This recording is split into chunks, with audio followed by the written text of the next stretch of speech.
कराची के हवाले से क्या कहेंगे? कराची में जो नताइज आए फॉर्म 47, तो क्या लगा, नहीं शॉकिंग था जी, या? शॉकिंग था इसलिए कि जो पीडीएम का अरसा गुजरा है उसमें जो एमक्यूएम की जो मकबूलियत है वो तो बिल्कुल ही मैंने तो नहीं उसको देखा।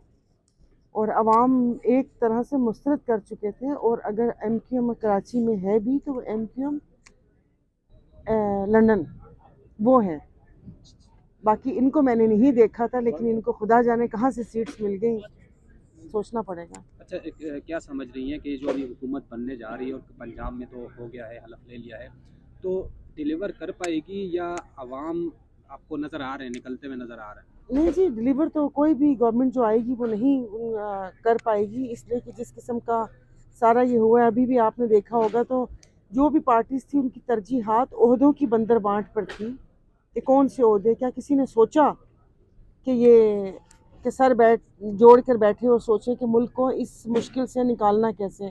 वैसे तो 76 साल से मुश्किल दौर से और मुश्किल मोड़ से ही हम गुजर रहे हैं, कोई सोचने वाला नहीं है। मगर वही बात है कि हम अजीब ढीठ किस्म के लोग हैं।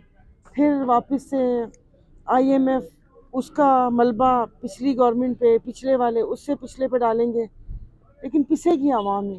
अब साहब, ये आवाम को वो होता है कि खुदा के वास्ते इस बात पे सीरियस होकर अपने हक के लिए निकलना चाहिए। अब जाहिर है हर कोई हर वक्त तो धक्के दे के आवाम को नहीं निकाल सकता ना, एक आवाम को खुद सोचना चाहिए।